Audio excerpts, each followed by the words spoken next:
Amém. Então, a gente estava conversando, eu e o Gustavo, e a gente propôs no coração de trazer uma palavra de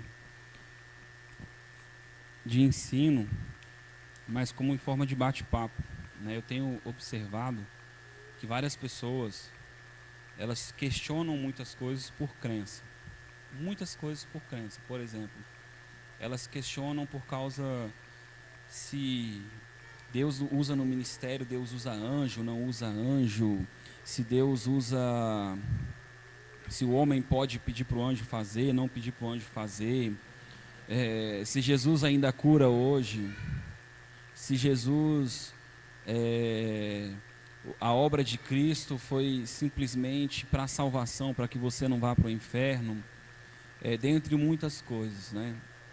E eu acho engraçado que dentre essas tantas coisas, parece que as pessoas elas não conseguem entender a caminhada das Escrituras como um processo de Deus para a proclamação do que Ele ia fazer. Ele profetizou antes de acontecer, para que quando acontecesse, as pessoas pudessem crer. Hoje eu tive uma conversa com dois pastores, e um deles disse que Jesus era Deus na terra. E eu discordo disso, né? E aí eu perguntei para o Gustavo isso. Gustavo, o que você acha? E eu queria saber o que vocês acham, qual é a opinião de vocês? Né, o Gustavo eu já sei. Né? Quer falar, Elaine?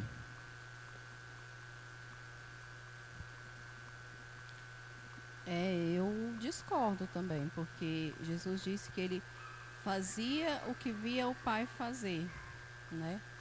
A Bíblia diz isso, acho que em João 14, que Jesus só fazia o que o Pai mandava ele fazer, o que o Pai falava para ele fazer, o que ele via o Pai fazer. Então, eu acho que Jesus é o Filho de Deus, né? E, e fazia o que Deus mandava ele fazer. Eu penso assim. Não, ele era filho de Deus. Eu também concordo com o que a Elaine falou. Porque tem até algumas passagens em que Jesus fala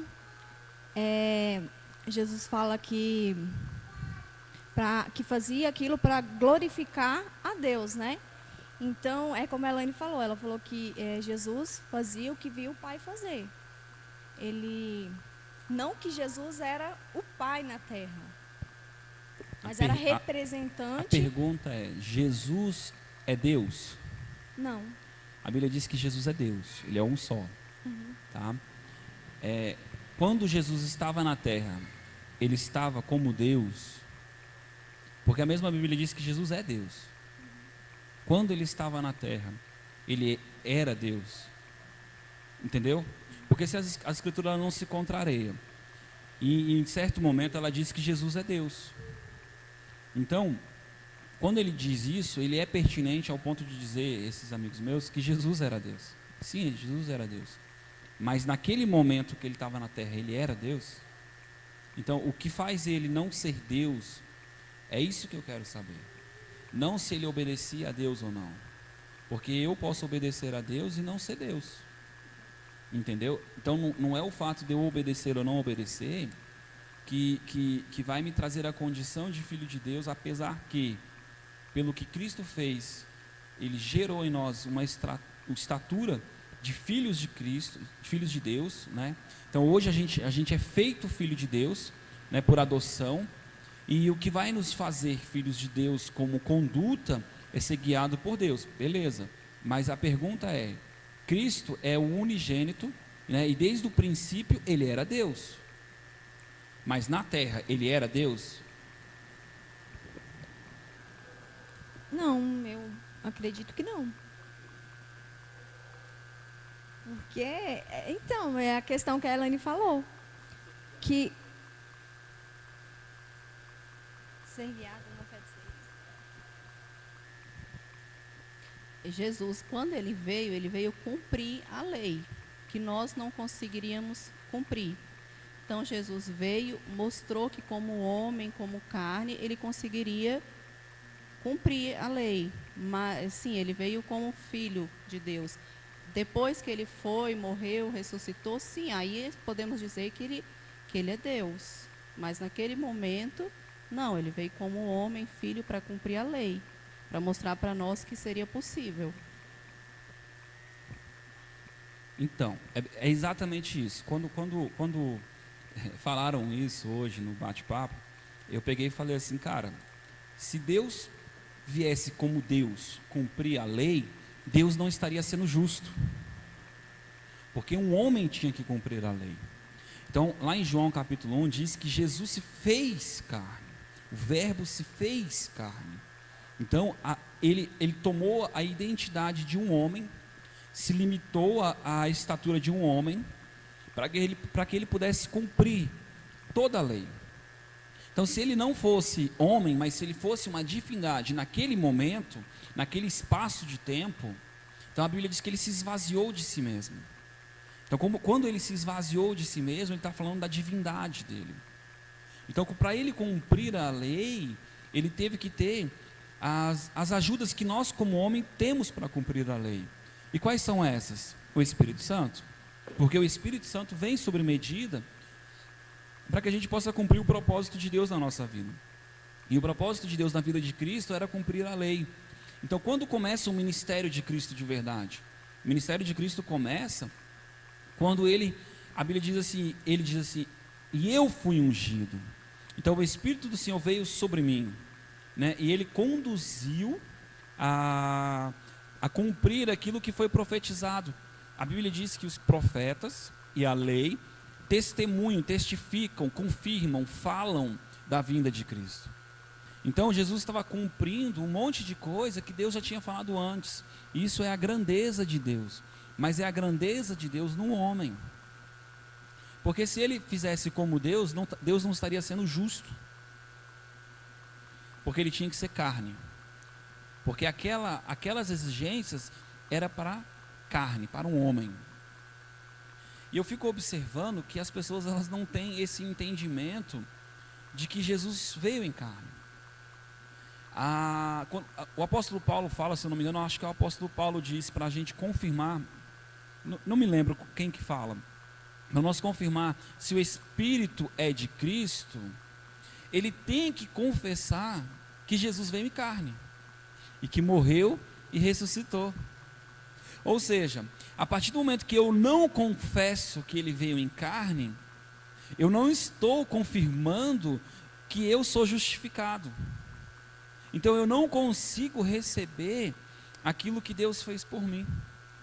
Eu não consigo receber isso dele. Por quê? Porque fica parecendo que um Deus, alguém grande, alguém que podia fazer, fez, mas está muito longe de mim. E na verdade não, ele veio, e a Bíblia diz que ele veio como Emanuel, Deus conosco. Então ele veio estar conosco, ele veio na limitação, e ele veio operar como homem. Operar o quê? Operar os princípios de Deus como homem. Então ele foi ele se submeteu ao Espírito de Deus, se submeteu a ter fome, se submeteu a ter sede, se submeteu a cansaço. O Guga falou hoje, né, comigo, ele falou assim, cara, ele era homem. Eu falei, por quê? Aí ele disse, porque ele orava. Se ele fosse Deus, ele não precisava orar? Eu falei, é uma resposta. Se eu sou Deus, eu mando. E acontece. Mas ali ele se esvaziou de si. Então ele orava para que Deus viesse a fazer. Amém? Alguém tem mais algum comentário a respeito disso? Tem, Guga? E também no Getsemane ali, você vê que Jesus ele foi tomado por uma profunda tristeza. E ele pediu para Deus passar aquele cálice dele, né? Então ele estava na limitação de homem. Se ele fosse totalmente Deus, ele não tinha essa limitação de homem. Ele ia ser totalmente de boa, né? Vamos fazer e bora. Mas ele sentiu o peso daquilo que ele estava fazendo e, né? O peso no físico. Exatamente.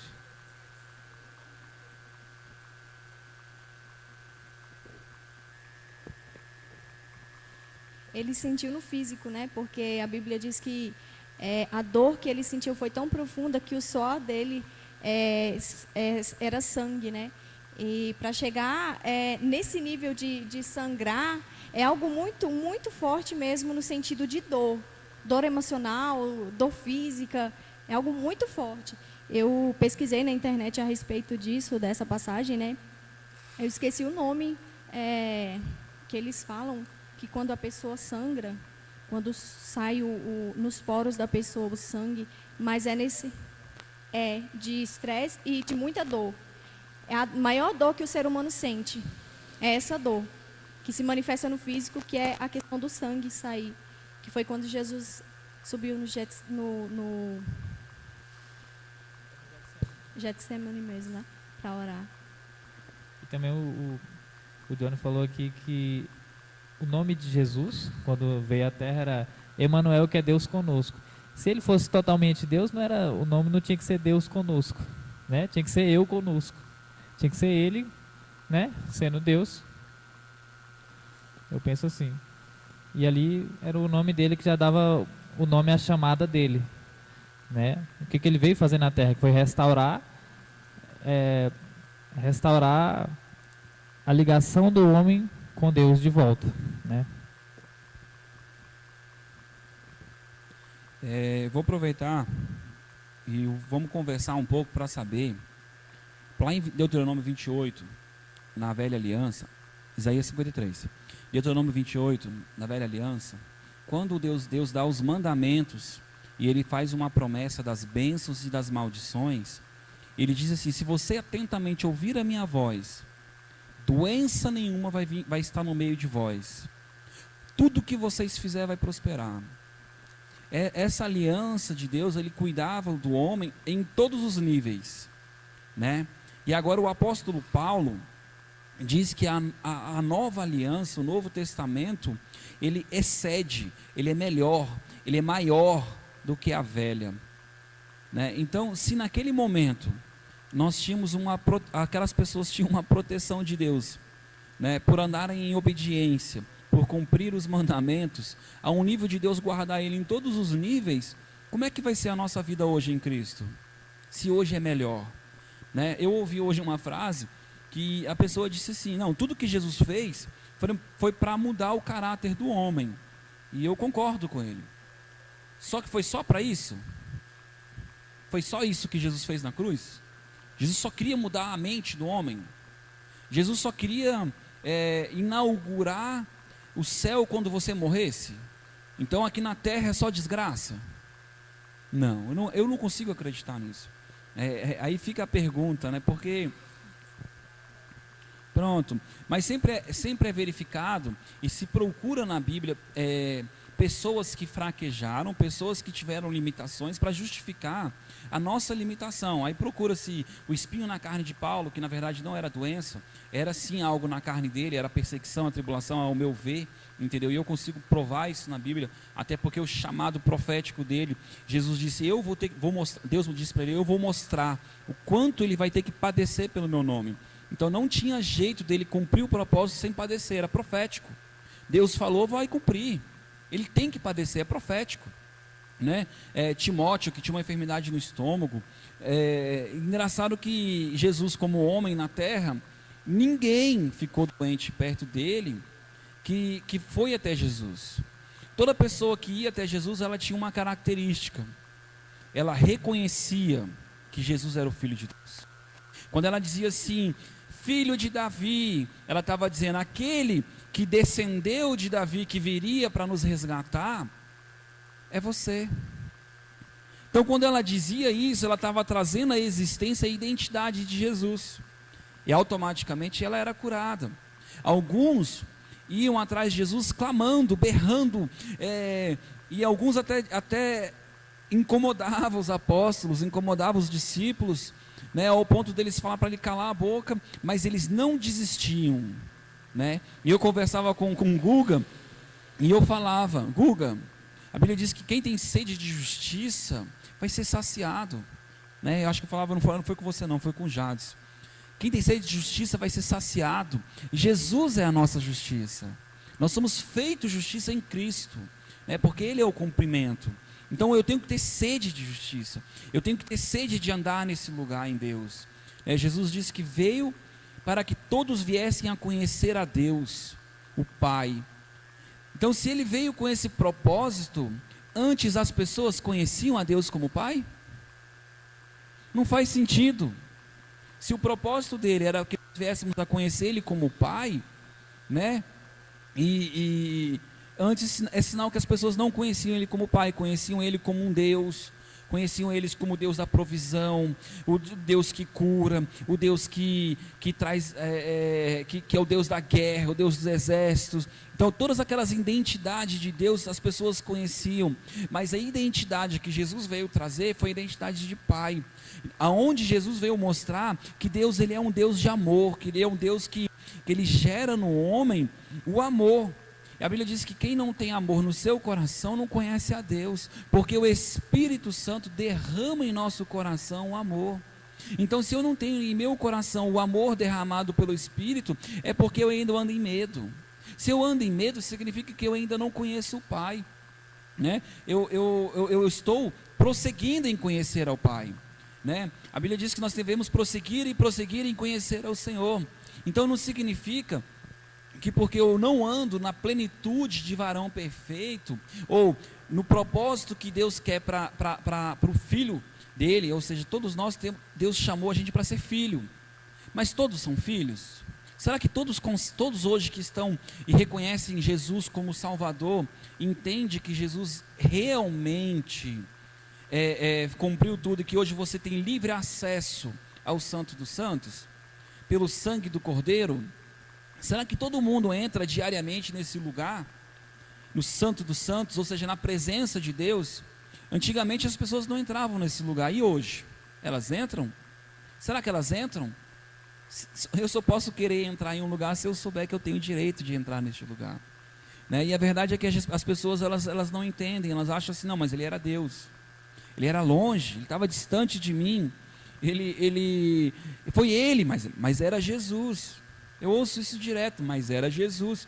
Se Deus quiser, ele me cura, né? Se Deus quiser, ele me traz a provisão, né? E as pessoas não entendem que a confiar em Jesus, confiar em Deus, é confiar que ele cuida de nós em todos os níveis, é confiar que o que Jesus fez na cruz foi completo, foi pleno, né? Lê para mim aí, Érica, Isaías 53 é uma das profecias messiânicas da vinda de Cristo. Não quer ler, não? Amém. Então lê com o microfone, por favor.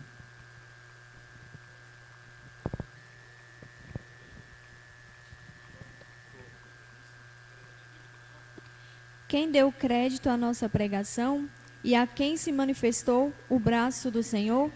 Ele foi subindo como renovo perante ele, e com raiz de outra terra seca, não tinha parecer nem formosura, e olhando-nos para ele, nenhuma beleza víamos, para que o desejássemos. Era desprezado e o mais indigno entre os homens, homens de dores e experimentado no sofrimento. Como um de nós, quem os homens escondiam o rosto, era desprezado, e não fizemos dele caso algum. Verdadeiramente ele tomou sobre si as nossas enfermidades e as nossas dores levou sobre si. Contudo, nós o consideramos como aflito, ferido de Deus e oprimido. Mas ele foi ferido pelas nossas transgressões e moído pelas nossas iniquidades. O castigo que nos traz a paz estava sobre ele, e pelas suas pisaduras fomos sarados. Todos nós andávamos desgarrados como ovelhas, cada um se desviava pelo seu caminho, e o Senhor fez cair sobre ele a iniquidade de todos nós. Ele foi oprimido e humilhado, mas não abriu a sua boca. Como cordeiro foi levado ao matadouro, e como a ovelha muda perante os seus tosqueadores, ele não abriu a sua boca. Pela opressão e pelo juízo foi tirado. E quem pode falar da sua linhagem? Pois foi cortado da terra dos viventes, pela transgressão do meu povo foi ele atingido. Deram-lhe sepultura como os ímpios, e com o rico na sua morte, embora nunca tivesse cometido injustiça, nem houvesse engano na sua boca. Todavia, ao Senhor agradou moê-lo, fazê-lo enfermar, quando a sua alma se puser por expiação do pecado. Verá a sua posteridade, prolongará os seus dias, e o bom prazer do Senhor prosperará na sua mão. Ele verá o trabalho da sua alma, e ficará satisfeito com o seu conhecimento, o meu servo. O justo justificará a muitos, e as iniquidades deles levará sobre si. Pelo que lhe darei uma porção entre os poderosos, e com os fortes repartirá ele o despojo, porque derramou a sua alma na morte, e foi contado com os transgressores. Pois ele levou sobre si o pecado de muitos, e pelos transgressores intercedeu.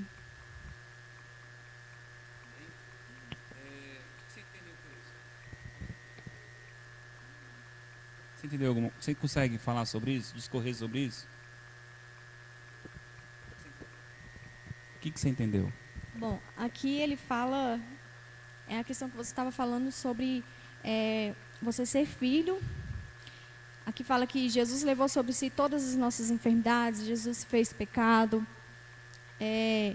E quando, como você estava falando, quando Jesus ele viveu na terra como um homem, ele passou por todas essas coisas, foi para nos mostrar que nós também podemos andar assim, porque ele subiu aos céus e o Espírito Santo desceu para habitar dentro de nós, para nos ensinar a andar neste caminho, né?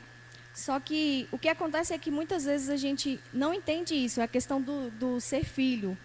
Eu acredito muito que é naquela questão de você ser servo e não ser filho, né?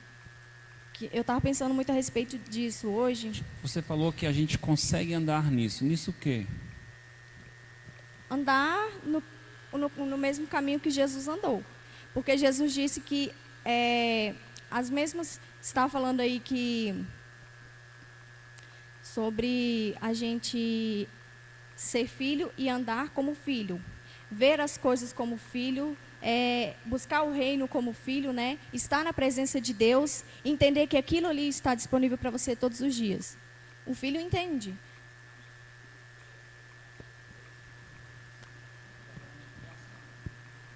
Então, mas...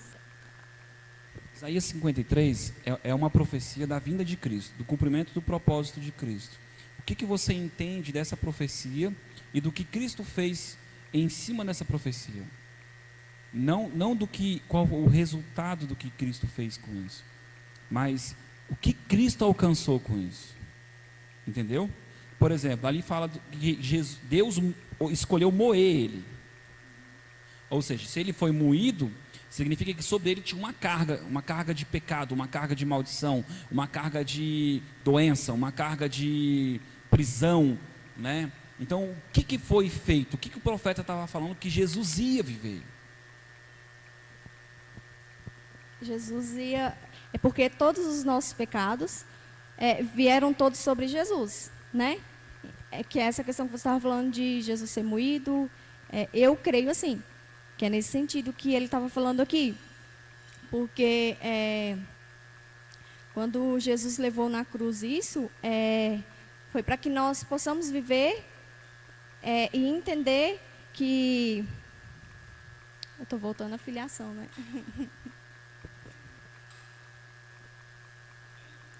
Amém.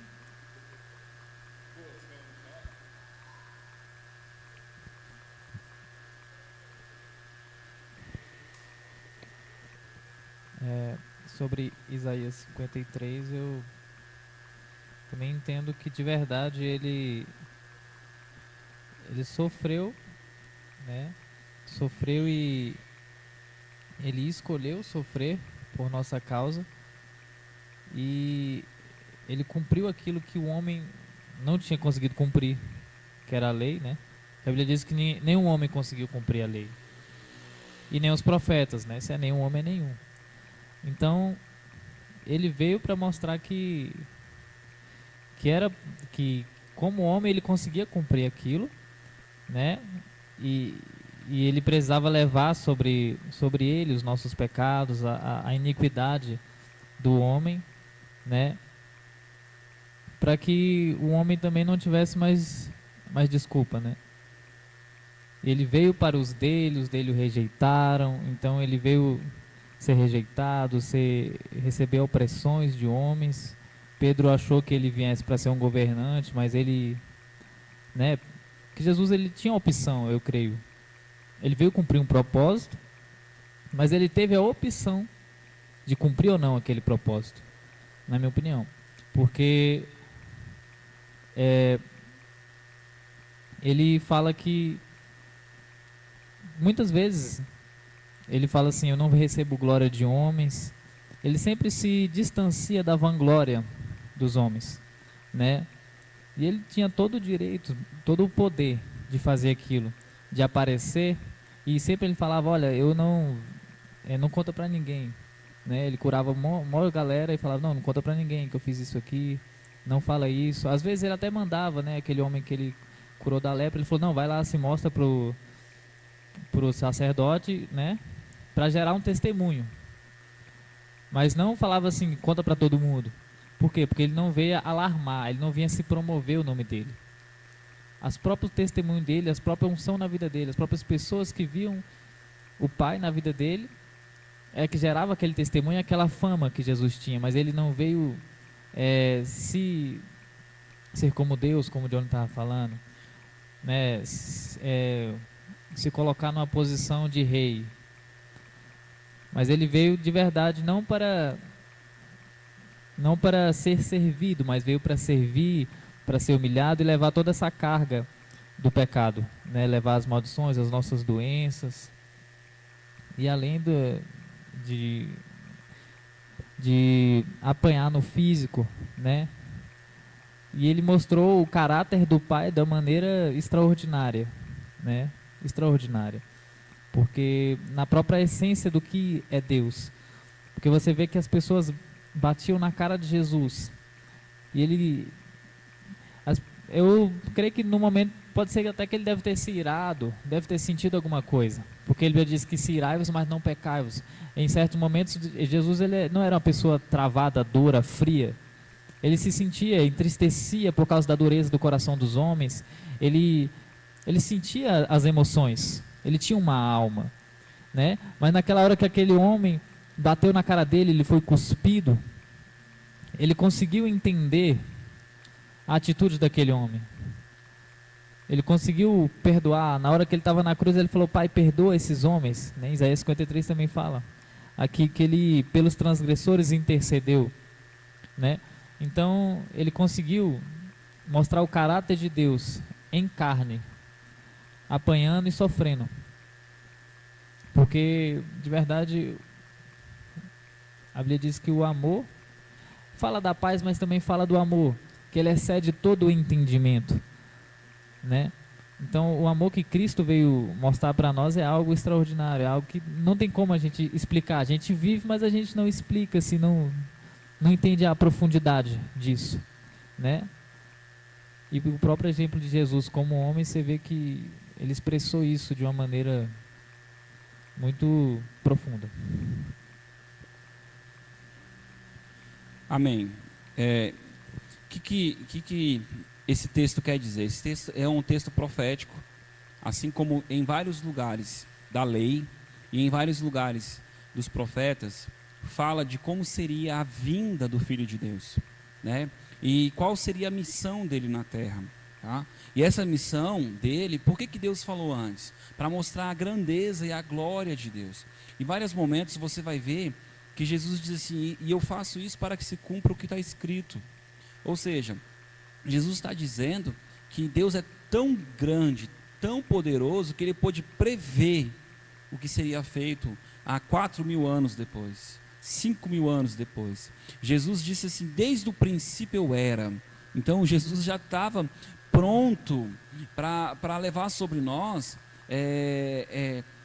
levar sobre ele os nossos pecados, né? Eu vou ler um texto aqui, rapidinho.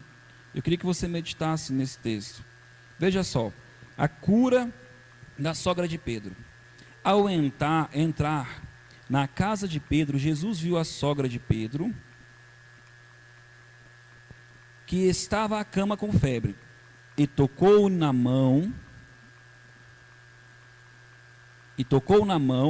e a febre deixou. Ela se levantou e os servia. Ao cair da tarde, trouxeram-lhe muitos endemoniados, e ele, com sua palavra, expulsou deles os espíritos, e curou a todos os enfermos. Você vê que Jesus, aonde ele ia, ele curava a todos os enfermos. Aleluia. Né? Não eram alguns, porque a Bíblia diz que ele é o Deus que sara. Amém? Então a vontade de Deus é sempre nos sarar. Aleluia. Isso aconteceu para que se cumprisse o que fora dito pelo profeta Isaías. Ele tomou sobre si as nossas enfermidades e levou as nossas doenças. Amém? Abra sua Bíblia também, quem quiser acompanhar. Ali em Lucas, capítulo 4, né? E você vai identificar qual é o tipo de tentação que Jesus tinha. Jesus, cheio do Espírito Santo, voltou do Jordão e foi levado pelo Espírito ao deserto, onde 40 dias foi tentado pelo diabo. Naqueles dias não comeu coisa alguma, e ao fim deles teve fome. Diga, teve fome. Ele teve fome. Então ele era homem. Deus não tem fome, mas nós temos. Então ali Jesus estava como um homem, né?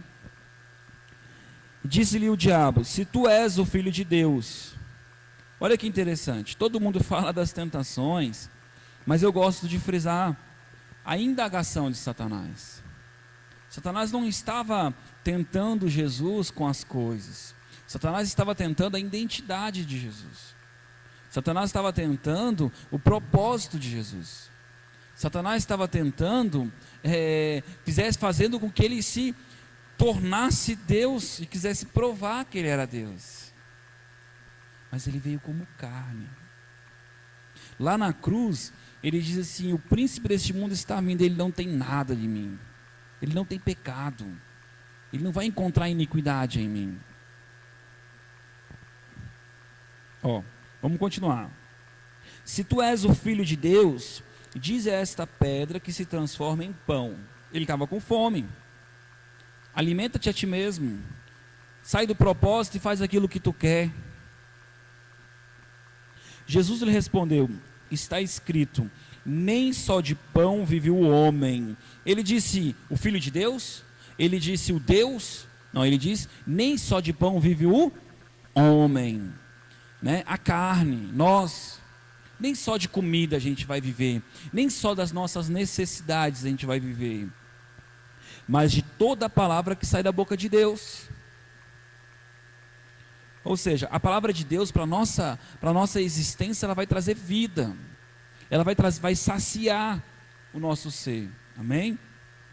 O diabo levou a um alto monte e mostrou-lhe a um instante todos os reinos do mundo, e disse-lhe o diabo: eu te darei toda a autoridade e a glória, destes reinos, pois a mim foram entregues, e posso dá-los a quem eu quiser. Aqui fica claro que o diabo recebeu isso em algum momento. Amém? O diabo tinha governo sobre isso. E quando você observa Jesus caminhando, ele diz assim: é chegado a vós o reino dos céus. Está chegando um novo governo, está chegando uma nova dispensação, está chegando um novo momento. Até esse momento, Satanás está dizendo: esse governo é meu. Eu tenho governo sobre essas pessoas. Amém? Aí ele continua: se me adorares, tudo será teu. Se me adorares, né? A Bíblia diz que quem é amigo do mundo é inimigo de Deus. Se eu sou inimigo de Deus, eu estou em outro caminho. De alguma maneira eu estou adorando aquilo que não é Deus. Hoje eu conversava com um amigo meu e eu disse para ele: cara, a porta é estreita, largo é o caminho que leva à perdição, mas a porta é estreita. poucos entrarão por esta porta. E a gente vê Jesus se identificando: eu sou a porta, eu sou o caminho, né? Poucos entrarão por este caminho. E por mais que isso seja triste, é uma verdade. Mas não cabe a nós julgar e identificar quem vai e quem não vai, porque Ele é o juiz. Cabe a nós pregar, cabe a nós falar, cabe a nós proclamar, cabe a nós sermos testemunhas de Cristo. Amém? Jesus lhe respondeu: está escrito, adorarás ao Senhor o teu Deus, e só a Ele prestará culto. Então a quem eu devo cultuar? Só a Deus. Aleluia, só a Deus. Jesus ensina que a nossa oração tem que ser dirigida ao Pai, a Deus, sempre a Deus, né? E eu tenho acesso a Deus por meio de Cristo. O caminho aonde eu tenho acesso não mudou, é sempre a Deus. Agora Deus me ouve por causa de Cristo, mas quem me ouve? O Pai. Não mudou a pessoa, ainda é o Pai. O objetivo ainda é o Pai, amém? O diabo levantou-se e o levou a Jerusalém, né? O diabo levou-o a Jerusalém, colocou-o na parte mais alta do templo e disse: se tu és o Filho de Deus. Engraçado que ele insiste nisso, né? Joga-te daqui, pois está escrito: darás ordem aos anjos e ao teu respeito, para que te guardem e que te segurem nas mãos, para que não tropeces em alguma pedra. Respondeu-lhe Jesus: dito está, não tentarás ao Senhor teu Deus, né?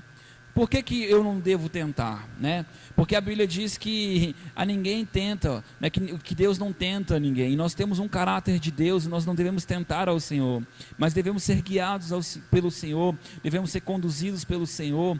E quando a gente vacila, não é porque nós queremos tentar ao Senhor, porque aconteceu, né? Nós não somos pecadores mais, nós somos justificados, mas não quer dizer que estamos isentos de pecar. Pode acontecer, mas nós não teremos prazer no pecado, amém? Porque agora o nosso objetivo é Cristo, nosso objetivo é ter relacionamento com o Pai, é desfrutar da comunhão com Deus, amém? E aí continua o texto assim, ó: então, pelo poder do Espírito, voltou Jesus para a Galileia. E é isso que eu queria frisar. Jesus não voltou para a Galileia pelo seu próprio poder, mas pelo poder do Espírito. Nós hoje, quando fazemos algo, é pelo poder do Espírito. Quando o Espírito Santo está dentro de nós, é pelo poder do Espírito. A Bíblia diz que o mesmo Espírito que ressuscitaria Cristo dos mortos, nos ressuscitaria, que é pelo Espírito Santo que o amor é derramado em nosso coração, é pelo Espírito, que o Espírito Santo estaria na terra, não falando de si, mas de Cristo. Pelo Espírito nós teríamos conhecimento de Cristo, o Espírito Santo estaria convencendo o mundo, o Espírito de Deus, ou seja, Deus está fazendo a obra no homem, mas não deixa de ser homem, e ele está tendo o auxílio de Deus, ora pelo Espírito, ora pelos anjos, ele está tendo o auxílio de Deus. Você vai ver José sendo auxiliado por anjos, você vai ver Maria sendo auxiliada por anjos, você vai ver Pedro sendo auxiliado por anjos, você vai ver as pessoas sendo auxiliadas por anjos, porque por causa do propósito, amém? Vamos continuar para você ver como é interessante isso. E a sua fama correu por toda aquela região, e ele ensinava nas suas sinagogas, e por todos ele era elogiado. Chegou a Nazaré, onde fora criado, entrou um dia de sábado na sinagoga, como era de costume, e levantou-se para ler. Foi-lhe dado o livro do profeta Isaías. Ao abrir o livro, achou o lugar onde estava escrito: o Espírito do Senhor está sobre mim. Então você vai ver agora que Jesus está dizendo: olha, o Espírito Santo está sobre mim, é Ele que vai me ajudar. E aí você vai ver o cumprimento disso, presta atenção. Porque Ele me ungiu. Quem? Deus, através do Espírito Santo. Ele me ungiu, Ele me encheu do seu Espírito, Para o quê? Qual é o objetivo dessa unção? Qual é o objetivo dessa capacitação? Para anunciar as boas novas aos pobres, aos humildes. Aleluia.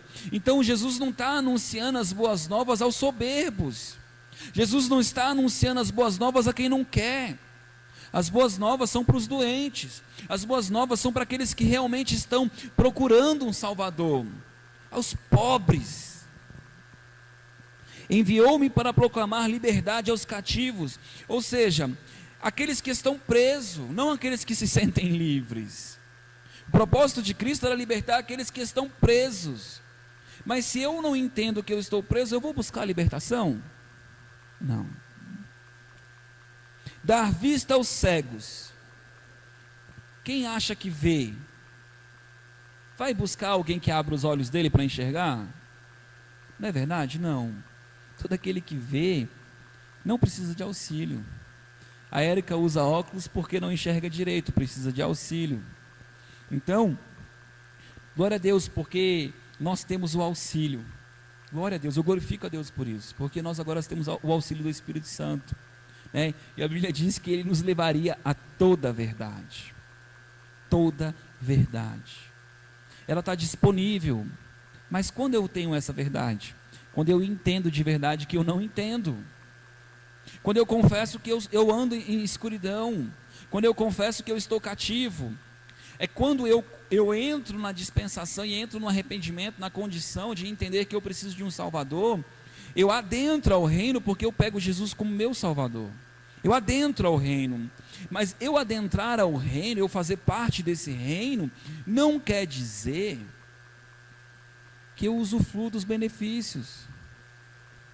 Eu dei hoje um exemplo para um amigo meu, que ele pagou a faculdade para o filho dele. Pagou o semestre todinho. E o filho dele não usufruiu do benefício. Não foi para a aula, reprovou, não estava nem aí. E a pergunta é, por que o filho dele não usufruiu? Ele deixou de ter a faculdade? Não. Estava pago, estava disponível, estava pronto para ele. E muitas vezes as pessoas não usufruem daquilo que Cristo fez por nós, daquilo que Deus fez por meio de Cristo para nós, né? Porque elas não querem. Elas acham que elas, do jeito que está bom. Elas acham que elas estão bem, que elas andam em sanidade. Elas acham que o único caminho para a sua cura é um médico. Elas acham que o único caminho para a sua cura, para receber benefício financeiro, é trabalhar, é estudar, é correr atrás. E será? Jesus disse, eu sou a tua provisão. Jesus disse, eu sou o teu auxílio, né? Eu acho engraçado porque uma das condições do pecado, das consequências do pecado, foi o homem que está agora a trabalhar. Mas no início não era assim. E a Bíblia diz que Deus veio, por meio de Cristo, fazer o ministério, levantar o ministério da reconciliação, fazer de novo aquilo que era antes de uma forma diferente. Você agora tem acesso a viver em Deus por uma provisão sobrenatural. Você vai dizer assim, nossa, você está dizendo que eu tenho que virar um vagabundo? Não, estou dizendo que você tem que andar no propósito de Deus. Crescer em Deus. Crescer de fé em fé. Porque quando você se alimentar da palavra de Deus, quando Ele começar a conduzir a tua vida de verdade, debaixo de um propósito, Ele vai te sustentar. Seja como Ele quiser, por um emprego, por um trabalho, um milagre, por oferta. Cara, esses são os caminhos de Deus, não importa, não é o caminho do homem, é o caminho de Deus. Como Ele vai trazer a provisão. Nossa, para Elias, eu não me lembro se foi para Elias ou para Eliseu, ele usou um corvo. Para Pedro, para pagar o imposto, ele usou um peixe, tirou a moeda de dentro. Então, qual é o tipo de provisão que Deus vai ter na sua vida? Eu não sei, amém? Mas vamos continuar para você ver que interessante. Para libertar os oprimidos. Então você vê que as pessoas andavam presas. Algumas cativas e outras presas. Né? Você vai ver que esse oprimido está falando agora da opressão na carne. Da opressão da tua carne mesmo. Né? Em Atos, se eu não me engano, Atos 2, verso 48, se eu não me engano, diz que Jesus curava todos os oprimidos do diabo. Né? Jesus curava todos os oprimidos do diabo. não é simplesmente a alma, não é simplesmente algo espiritual, mas é doença mesmo. Salmos 107, se não me engano, diz: e eu enviarei a palavra e ela vos curará. Então há uma cura para a gente em todos os níveis, né? Anunciar o ano aceitável do Senhor. Cara, quem entende isso aqui um pouco, entende que nesse ano aqui é o ano do perdão. É o momento que Deus perdoa o homem e restitui o lugar de origem. Aleluia. O lugar de origem. Mas por que que eu não vivo isso? Alguém sabe por que que não vive isso? Quando eu estou separado disso? Quando eu não entendo o que Cristo fez por mim, quando Cristo não é revelado em meu coração, eu acabo não usufruindo daquilo que Cristo fez por mim. Porque a Bíblia diz que nós viveremos pela fé, né? Se eu vivo pela fé, a Bíblia diz: o justo vive pela fé. Se eu vivo pela fé, e a fé é a certeza daquilo que não se vê, mas se espera. Eu tenho que andar esperando algo, mas eu posso esperar qualquer coisa? Não, eu tenho que esperar o que Deus tem para mim. Amém? E o que Deus tem para mim inicialmente, a Bíblia diz que a Escritura, ela serve para o ensino, ela serve para a exortação, para a edificação. Então aqui te ensina o que Deus fez para você por meio de Cristo. Amém? Ela te ensina o que Cristo fez para você por meio de ensino. Mas ela não tem capacidade de conduzir o homem. Porque quem conduz o homem, a Bíblia diz, é o Espírito Santo. Dentro do homem agora, se relacionando com o homem, guiando, falando com ele continuamente. É um relacionamento, né? A gente conversava, eu e o Guga, mais cedo, né, sobre uma conversa que a gente teve no passado, e ele falou assim: cara, aqueles caras expulsavam em nome de Cristo, repreenderam os demônios em nome de Cristo, mas eles não tinham caráter transformado. E você vai ver que eles não tinham relacionamento com Cristo.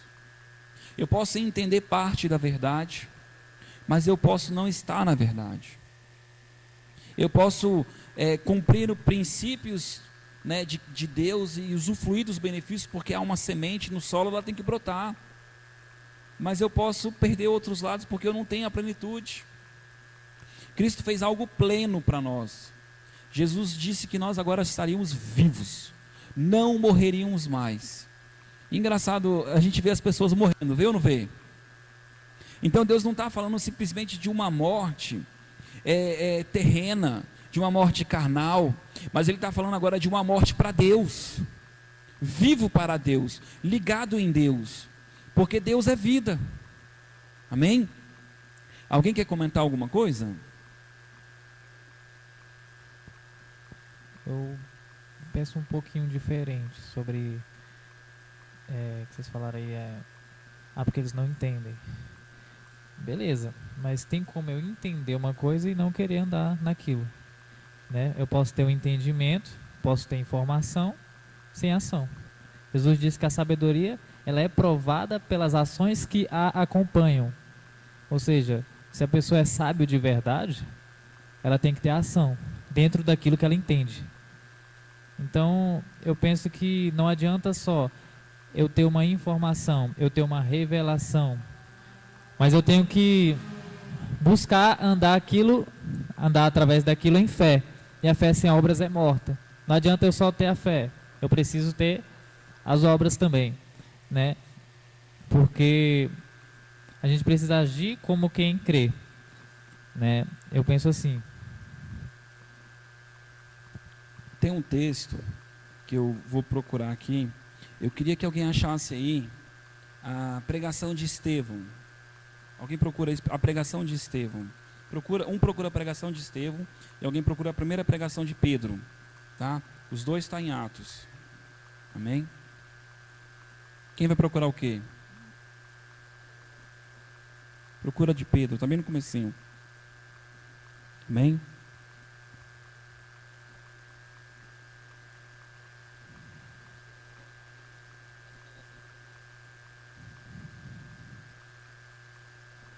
Presta atenção aqui em primeiro, vocês podem procurar.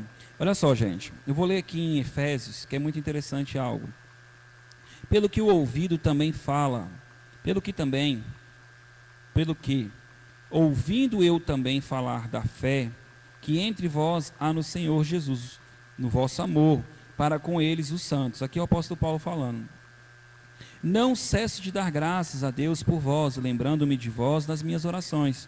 Peço que o Deus de nosso Senhor Jesus Cristo, o Pai da glória, vos dê em seu conhecimento o espírito de sabedoria e de revelação. Quem que vai dar o espírito de conhecimento dentro do homem? Deus. Quem que vai dar o espírito de revelação dentro do homem? Deus. Então quem vai revelar algo ao homem é Deus, né? Em outro momento a Bíblia está dizendo que eles liam as leis, eles liam a Torá, eles liam os manuscritos, mas era como se tivesse um véu no coração deles. Eles não conseguiam adentrar, eles não conseguiam ter a revelação, eles não conseguiam entender aquilo. Mas aqui não, aqui está dizendo que o próprio Deus vai revelar ao homem. Glória a Deus por isso. Oro também para que sejam iluminados, né? Quem sabe do grego a palavra iluminar vem de conhecer. Eu oro também para que eles venham a conhecer isso, que eles venham a ser iluminados, os olhos do vosso entendimento, ó, fala de entendimento, é conhecer, para que saibais qual seja a esperança para a qual ele vos chamou, e as quais as riquezas da glória, da sua herança nos santos. Quem são os santos? A palavra santo é separado. Quem são aqueles que foram separados por Deus para receber essa revelação, para receber esse conhecimento, essa sabedoria, que se manifestou em Cristo, ressuscitando dentre os mortos e fazendo-se assentar à sua direita no céu, acima de todo principado, toda autoridade, poder, domínio e todo nome que se nomeia, não só nesse século, mas também no vindouro. Deus sujeitou todas as coisas debaixo dos seus pés. Sobre todas as coisas constituiu cabeça da igreja. Jesus é o cabeça da igreja. Jesus governa a igreja. Nós somos a igreja. Jesus governa a nossa vida. Jesus governa a nossa conduta. Jesus governa os nossos propósitos, né? Mas ele é o cabeça, mas você é o corpo. Você é aquele que está executando o que ele quer que faça. Você é aquele que está movendo o propósito de Deus na terra, né? Quando a gente questionava, as pessoas estavam questionando: você não pode mandar no anjo, você não pode não sei o que. Cara, se Deus falar, tem um anjo do teu lado, falar para o anjo fazer isso, por que não? Ele é que te conduz. Mas de quem é o propósito? É teu ou de Deus? É de Deus, para que aquela pessoa receba fé, para que aquela pessoa receba a oportunidade de receber uma graça, de receber um toque, de receber o amor, de receber a oportunidade de conhecer um pouco de Deus, de ouvir falar para que se cumpra a profecia, que todos ouvirão. Amém? Que é o seu corpo, a plenitude daquele que enche tudo em todos. Que enche tudo em todos. Então, a gente tem alguma falta? Nós temos alguma falta? Isso é para um povo seleto? Não, é para a igreja. Se eu estou andando como igreja, eu tenho direito a isso. Amém? Então, só por curiosidade, agora a gente vai ler o texto da primeira pregação de Pedro, depois que ele recebeu o Espírito Santo, e você vai ver qual é o cerne da mensagem dele. Você vai ver qual é o cerne da mensagem também de Estevão. Amém? Quem quer ler primeiro? Tudo faz. Vai ler. Pedro, porém, pondo-se em pé com os 11, levantou a voz e disse-lhes: Homens judeus e todos os que habitais em Jerusalém, seja isto notório, escutai as minhas palavras. Estes homens não estão embriagados, como vós pensais, sendo a 3ª hora do dia. Mas isto é o que foi dito pelo profeta Joel. Nos últimos dias, diz Deus, do meu espírito derramarei sobre toda a carne. Os vossos filhos e as vossas filhas profetizarão. Nos últimos dias, antes isso tinha acontecido? Não, não dessa forma. Amém? Nos últimos dias haveria uma dispensação diferente. Continua. os vossos jovens terão visões, e os vossos velhos sonharão sonhos. E também do meu espírito derramarei sobre os meus servos e minhas servas, naqueles dias, e profetizarão. Farei aparecer prodígios em cima do céu e sinais embaixo na terra, sangue, fogo e vapor de fumo. O sol se converterá em trevas e a lua em sangue, antes de chegar o grande dia glorioso do Senhor. E todo aquele que invocar o nome do Senhor será salvo. Todo aquele que invocar o nome do Senhor. E quem não invocar? Não será salvo. Não será salvo. Continua, porque essa não é a pregação. Continua. Homens israelitas, escutai estas palavras. A Jesus de Nazaré, homem aprovado por Deus entre vós com maravilhas, prodígios e sinais que Deus por ele fez no meio de vós. Como vós mesmo bem sabeis, este homem vos foi entregue pelo determinado conselho e presciência de Deus, tornando-vos o crucificastes e matastes pelas mãos de injustos, mas Deus o ressuscitou. Quem ressuscitou ele? Deus. Deus. Mas na conversa que eu tive com as pessoas, elas disseram que Jesus era Deus. Se ele era Deus, ele não podia nem ter morrido, primeiro. Segundo, quanto mais ressuscitar, porque ele é Deus, ele não morre. Não é verdade? Mas não, ali ele estava como homem e ele foi ressuscitado. Continua. Mas Deus o ressuscitou, solta as âncoras da morte, porque não era possível que fosse retido por ela. Dele disse da... Peraí, por que ele não era retido por ela? Porque nele não tinha pecado. Se não tinha pecado, não tinha legalidade para que a morte pudesse ficar com ele. Amém? Só para entender essa profecia. Continua. Dele disse Davi: sempre via diante de mim o Senhor, porque está à minha direita, não serei abalado. Por isso se alegrou o meu coração, e a minha língua exultou. Ainda a minha carne há de viver em esperança, porque não deixarás a minha alma na morte, nem permitirá que o teu santo veja a corrupção. Fizeste-me conhecido aos caminhos da vida. Com a tua face me encherás de júbilo. Irmãos, seja-me lícito dizer-vos livremente que o patriarca Davi morreu e foi sepultado. Entre nós está até hoje a sua sepultura, mas ele era profeta e sabia que Deus lhe havia prometido com juramento Glória a Deus. que do fruto de seus lombos, segundo a carne, levantaria o Cristo para o assentar sobre o trono. O que é o Cristo? O ungido. Continua.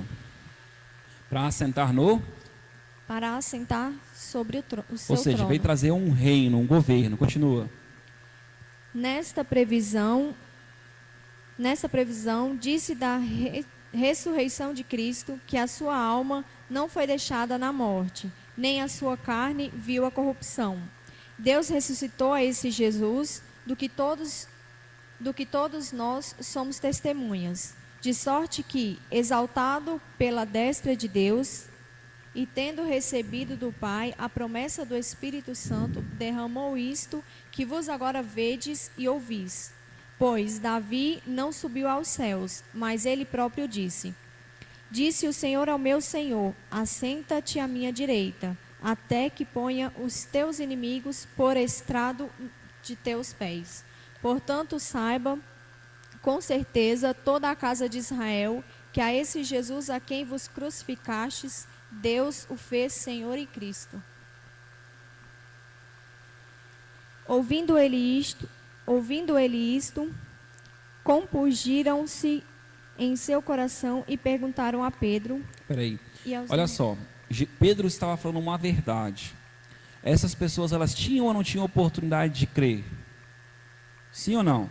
Tinham, não tinham? Você concorda comigo que às vezes a gente prega uma verdade e as pessoas elas não vão crer? Mas é uma verdade. Continua a ler para você ver a atitude. Por causa da dureza, né, do coração. ouvindo eles isto, compungiram-se em seu coração e perguntaram a Pedro e aos demais apóstolos: Que faremos, irmãos? Disse-lhes Pedro: Arrependei-vos e cada um de vós seja batizado em nome de Jesus Cristo para perdão dos pecados e recebeis o dom do Espírito Santo. Pronto, olha só que interessante. Ele fala a obra de Cristo, ele fala o que Jesus veio fazer, e aí ele diz: arrependam-se da vida de vocês. Vocês precisam de um Salvador.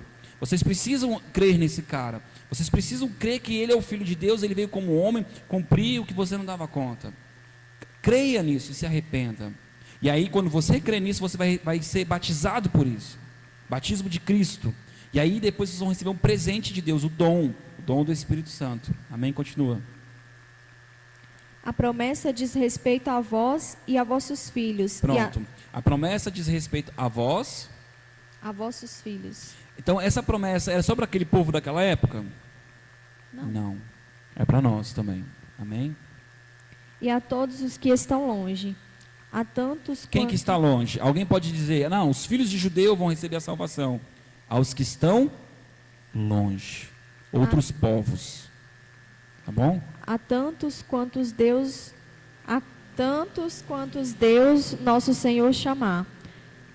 Com muitas outras palavras, dava testemunho e os exortava, dizendo: Salvai-vos desta geração perversa.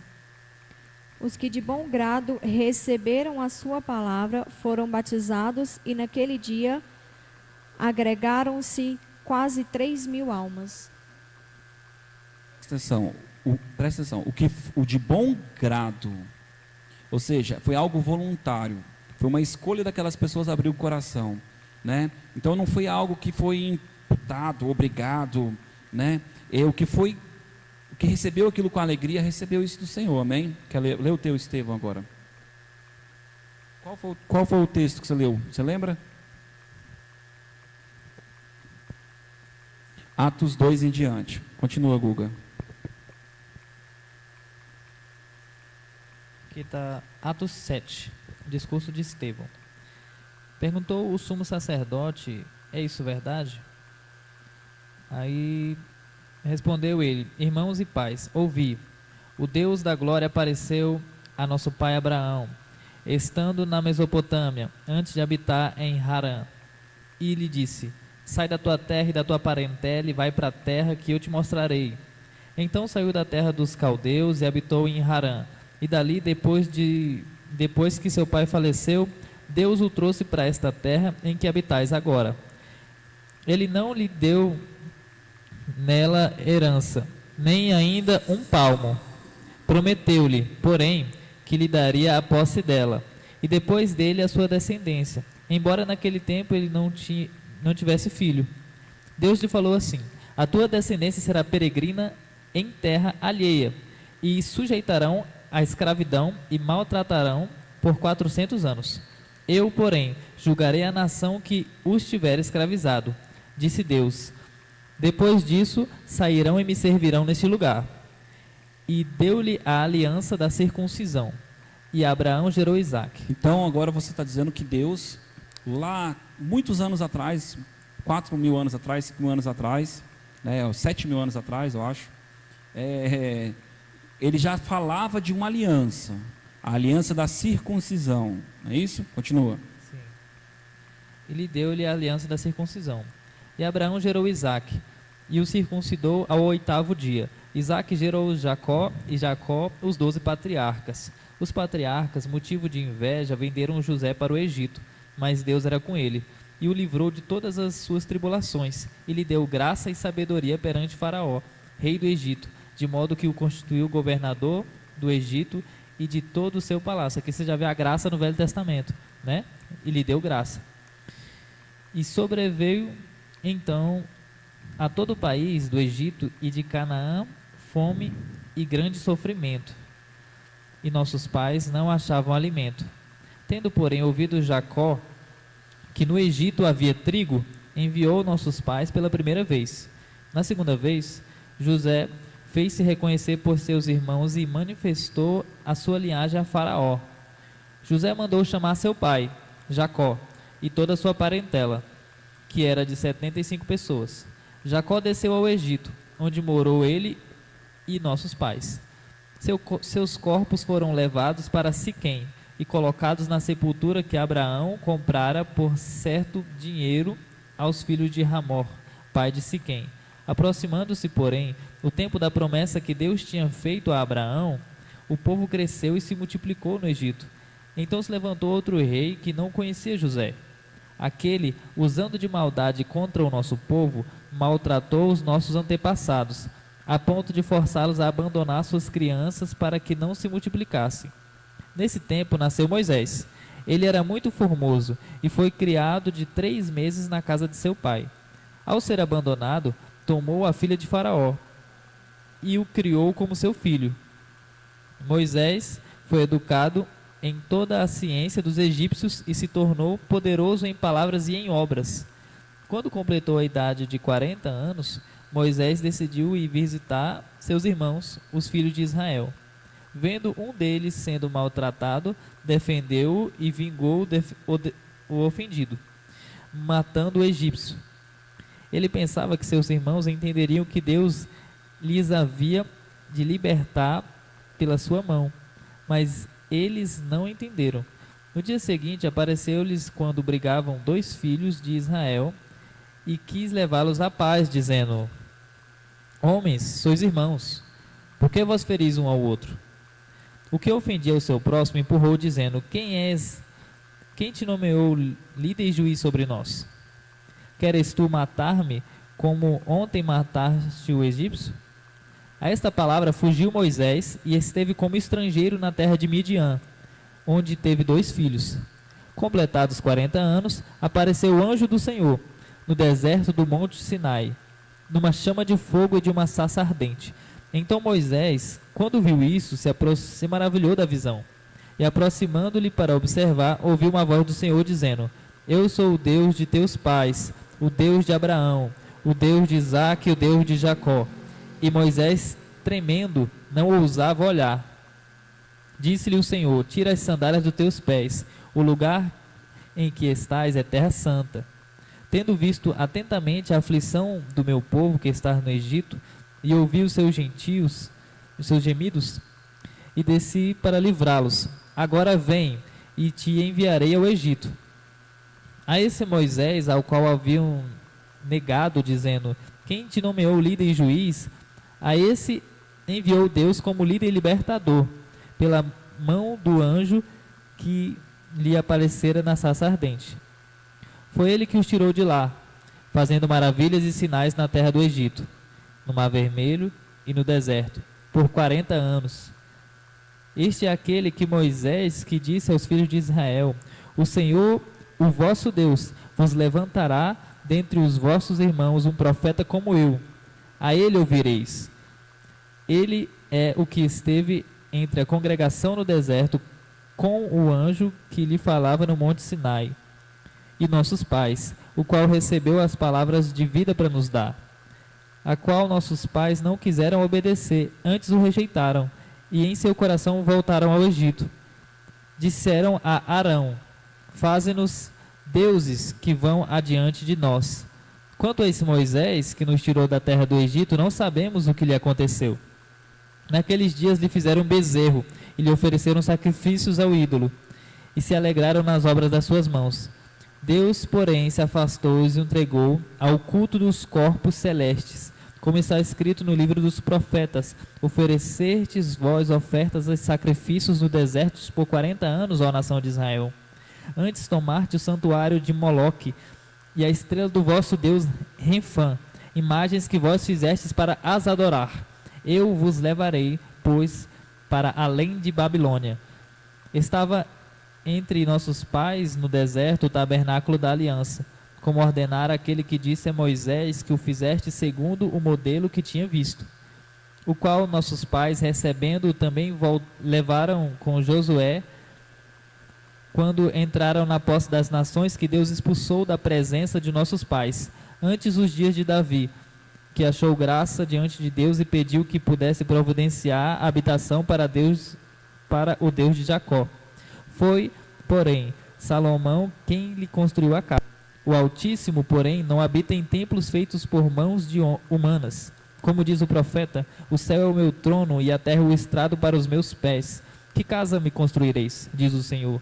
Ou qual é o lugar do meu descanso? Não fez a minha mão todas essas coisas? Homens obstinados e incircuncisos de coração e ouvido, vós sempre resistireis ao Espírito Santo, assim vós sois como seus pais, como vossos pais, né? A qual dos profetas não perseguiram vossos pais? Até mataram os que anteriormente anunciaram a vinda do justo, do qual vós agora fostes traidores e assassinos. Vós que recebestes a lei por ordenação de anjos e não a obedecestes. Aí depois vem a história da morte dele, né? Isso aqui foi o que ele pregou. Ouvindo eles istos, iravam-se em seus corações e rangiam os dentes contra ele. Olha só, Estevão estava pregando alguma mentira? Não. Estevão estava contando a história que Deus estava agindo no povo de Israel, né? O mover de Deus sobre o povo de Israel, e o povo ficou furioso. Por quê? Porque ele disse que eles endureceram o coração. Se você voltar atrás, por que eles ficaram furiosos? Porque ele disse que os profetas, eles também matavam os profetas, que a conduta deles também era errada. Mas continua o texto aí, Guga. Verdade. Então eles rangiam os dentes contra ele. Ele, porém, cheio do Espírito Santo, fixando os olhos no céu, viu a glória de Deus e Jesus. Ele estava cheio do Espírito Santo. É impossível fazer a obra de Deus se não for cheio do Espírito Santo. Tem que ter uma vida no Espírito. Tem que ser dependente do Espírito Santo. Olha aqui, eu vou ler aqui outro texto rapidinho, aqui sobre a história de Cornélio, tá? Eu vou partir já lá para onde Pedro fala, rapidinho. João pregou o batismo, né? Essa palavra aqui, abrindo Pedro a boca, disse: na verdade, conheço que Deus não faz acepção de pessoas, mas que Ele é agradável àquele que, em qualquer nação, e teme e faz o que é justo. Conheceis a palavra que Ele enviou aos filhos de Israel, anunciando a paz por Jesus Cristo. Este é o Senhor de todos.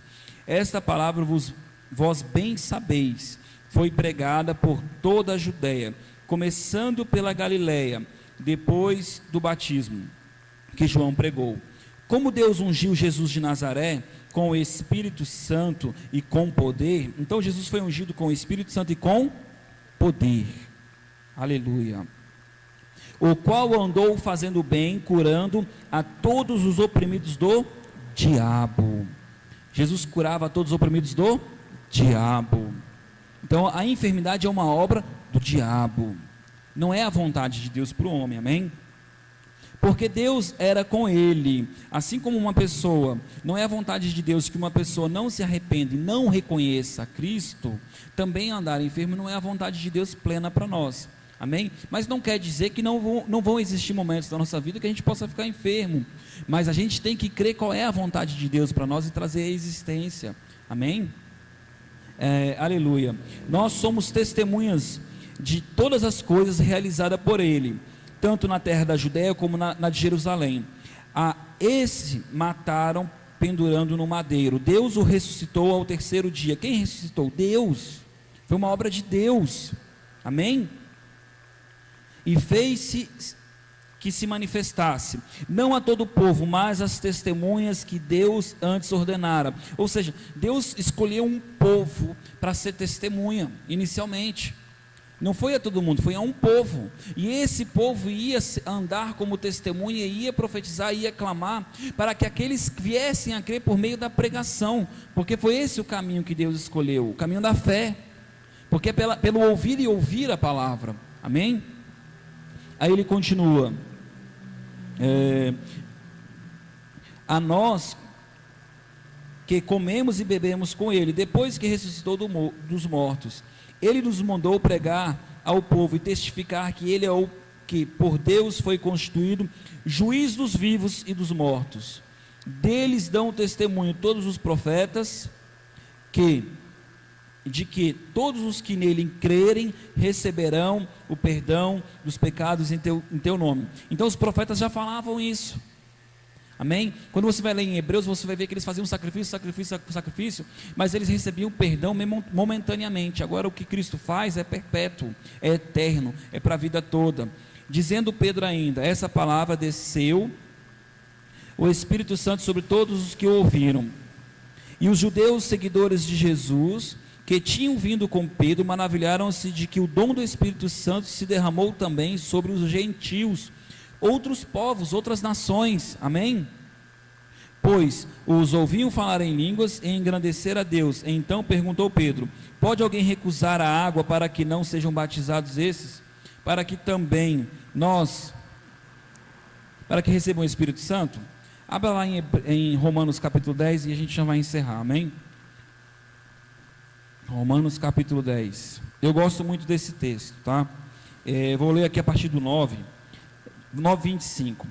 Como diz em Oséias: chamarei o meu povo ao que não era meu povo, e amada ao que não era amada.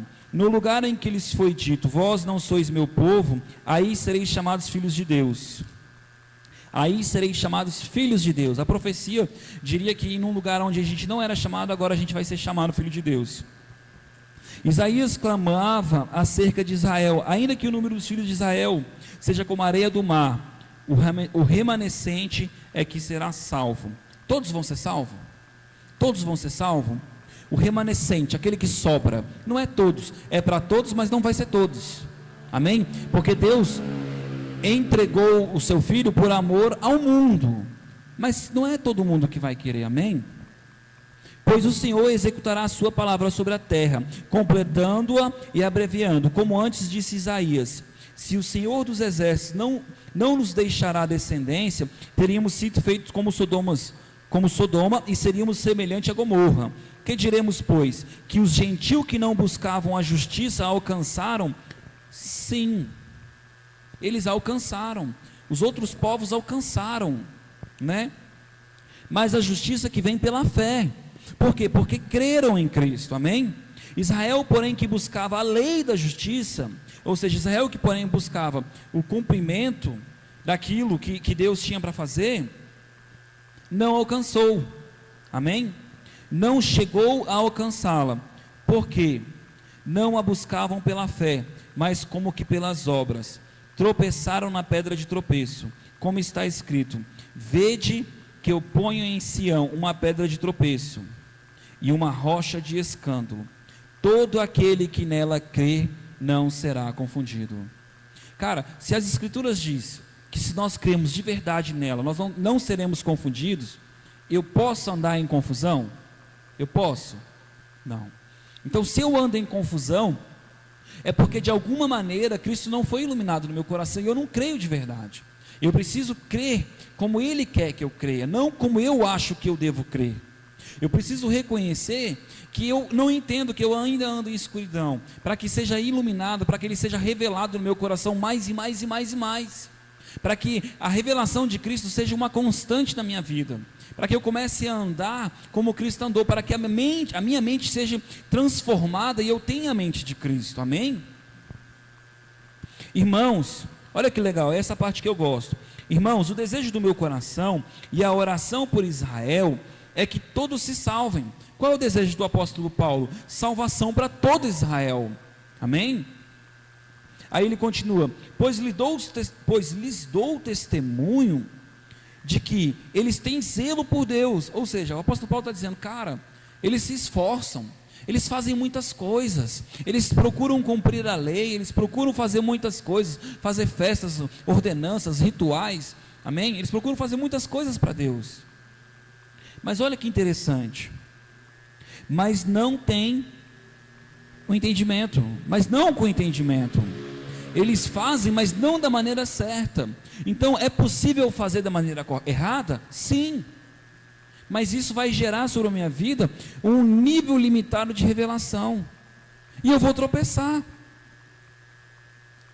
Visto que não conheceram a justiça de Deus, né? Eles não reconheceram, eles não acreditaram, eles não absorveram aquilo para a vida deles. e procuraram estabelecer a sua própria justiça. Não se sujeitaram ao que vem de Deus. O fim da lei é Cristo, para a justiça de todo aquele que crê, para a justificação de todo aquele que crê. Moisés descreve a justiça, que é pela lei, dizendo: o homem que fizer estas coisas viverá por ela. A justiça, porém, não vem da fé, que diz assim: não pergunta em teu coração quem subirá ao céu. Sabe por que eu não posso perguntar em meu coração quem subirá ao céu? Porque aquele que crê que Deus enviou o seu filho e morreu em seu lugar, não vai ficar perguntando quem subirá, porque ele vai ter a convicção que já subiu. Jesus já subiu e está à destra do Pai, amém? Isto é, para trazer do alto a Cristo, ele já veio. Ou quem descerá ao abismo, isto é, para levantar Cristo dentre os mortos.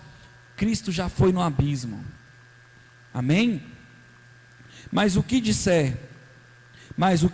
ela diz, a palavra está junto de ti, está na tua boca e no teu coração. Esta é a palavra da fé que pregamos. Se com tua boca confessares que Jesus é o Senhor, e em teu coração creres que Deus ressuscitou dentre os mortos, serás salvo. Pois com o coração se crê para a justiça, e com a boca se faz confissão para a salvação. Como diz a Escritura: todo aquele que nele crer não será envergonhado. Pois não há diferença entre judeu e grego, um mesmo é o Senhor de todos, rico para com todos os que o invocam. Porque todo aquele que invocar o nome do Senhor será salvo. Como, pois, invocarão aquele em quem não creram? E como, pois, crerão naquele em quem não ouviram falar? E como ouvirão se não há quem pregue? E como pregarão se não forem enviados? Nós somos enviados, amém? A palavra apóstolo é enviado. Deus está enviando pessoas. Deus está enviando pessoas para pregar, amém? Aleluia. Deus está enviando. Onde eu parei? Aleluia, Jesus. Como pregarão se não forem enviados? Como está escrito: quão formosos são os pés dos que anunciam a paz, dos que anunciam coisas boas. Nem todos, porém, obedeceram ao Evangelho. Nem todos, porém, obedeceram às boas novas. Nem todos, porém, obedeceram aquilo que Cristo fez. Amém? Pois Isaías diz: Senhor, quem creu em nossa pregação? De sorte que a fé vem pelo ouvir, e ouvir a palavra de Deus. Digo, porém, não ouviram. Sim, por certo, pois toda a terra saiu a voz deles, e as suas palavras até os confins do mundo. Digo, porém, Israel não soube primeiro. Diz Moisés: eu vos porei em ciúme com eles. Aqueles que não são povo, com gente insensata vos provocarei a ira. Deus está dizendo que os povos, os gentios, são insensatos. Aqueles que não tinham temor a Deus, aqueles que não tinham zelo de Deus. Ele está falando da gente, que antes, quando não conhecia a Deus, não procurava, não buscava, não reconhecia, achava que não precisava, insensatos, amém? Isaías ousadamente diz: fui achado pelos que não me buscavam, revelei-me aos que não perguntavam por mim. Meu Deus, Ele se revelou, não foi nós que buscamos e tal, Ele se revelou. Amém? Glória a Deus por isso. Não perguntavam por mim. Contra Israel, porém, diz: todo o dia as minhas mãos estendiam a um povo rebelde e contradicente. Digo, pois, rejeitou Deus o seu povo? De modo nenhum. Também eu sou israelita e descendente de Abraão. Aqui Deus está dizendo que Deus vai dar a oportunidade para Israel se converter. Amém? Então, assim, alguém quer comentar mais alguma coisa? Você vê que depois que Cristo cumpriu as justas exigências da lei, a pregação sempre foi Cristo, a pregação sempre foi a obra de Cristo. Mas você vai ver depois que existe uma plenitude, porque ao ponto que quando eu entro no Santo dos Santos, ao ponto que quando eu entro na identidade de filho, que é o que a Erika estava falando antes, e agora eu começo a ter direito, eu começo a ter governo. Jesus disse assim: a glória que o Pai me deu, eu dou a vós. Jesus disse em certa feita: quando perdoares, serão perdoados. Ele está dizendo: quando vocês perdoarem as pessoas.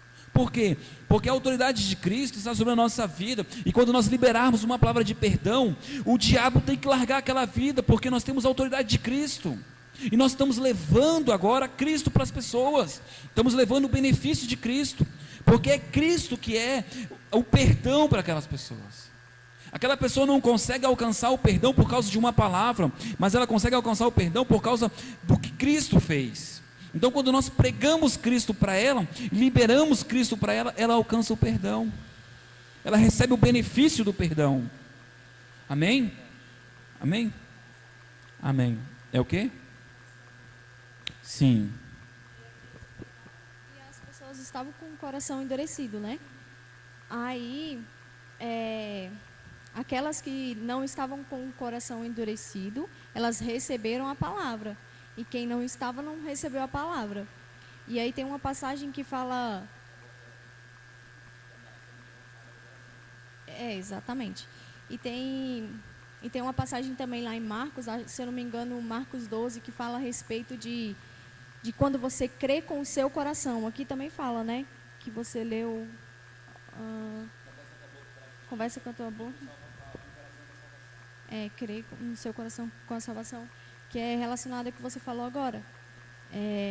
Que quando você crê com o seu coração, você abre o seu coração para que aquela realidade entre e para que você ande naquela realidade. De andar como filho de Deus, de entender quem você é em Deus, né? E que Deus é bom o tempo todo. Só que antes disso tem a fase do reconhecimento. Porque aqui você vê que reconhecer que você sozinho não consegue, é isso que eu estou falando, porque aqui Paulo estava falando de pessoas que andavam em justiça própria, né? Pô, Israel era bom, né? Os caras são dedicados, né? Isso que o João estava falando. Eles tinham obras, né? Mas era uma obra própria, eles se apoiavam neles, né? E aqui você vê que Deus sempre estava com a mão estendida para aqueles que tinham sede, né? Mas eles estavam se apoiando neles. E naquela passagem que você estava lendo ontem, eu acho, estava lá em Marcos também, chega o cara e fala para Jesus assim, pergunta se você crê, ele fala, eu creio, me ajuda a ter fé, me ajuda a ter essa fé. Então ele reconheceu que ele não tinha fé necessária para que aquilo acontecesse. Então, para que a gente viva aquilo que Jesus está falando, a gente precisa reconhecer que sem ele a gente não consegue. Então, é essa questão, quando você abre o coração, para você, é a mesma forma, porque você... Quando você abre o seu coração, você entende que você precisa daquilo porque você não tem. É a questão da nova criatura, né? A mente renovada é pensar como Deus pensa, certo? Então,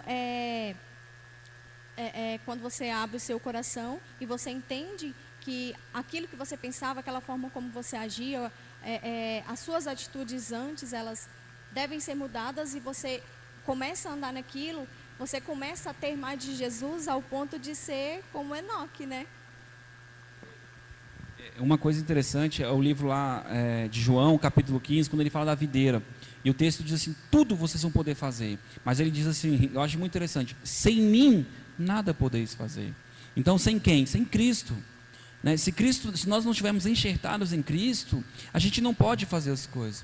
E as pessoas às vezes elas me questionam, mas então se eu não faço um milagre, se eu não sei o que, cara, a gente faz milagre porque nós estamos enxertados em Cristo. Né? Quando a gente fala, a gente faz, as pessoas, meu Deus, a gente faz. Sim, Jesus decide fazer.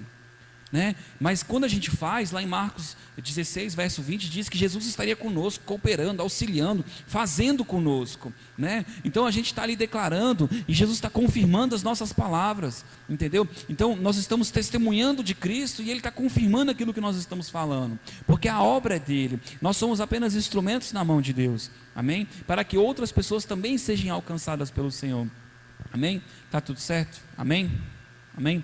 Gente, quem gostou, compartilha aí. Se você tiver alguma pergunta, algo para que a gente possa estar tentando te auxiliar, te ajudar, algum assunto que a gente possa conversar, peça aí, escreve aí nos comentários, amém? E vai compartilhando aí, viu, gente? Fica na paz aí, em nome de Jesus, amém? Não esquece de deixar o seu curtir.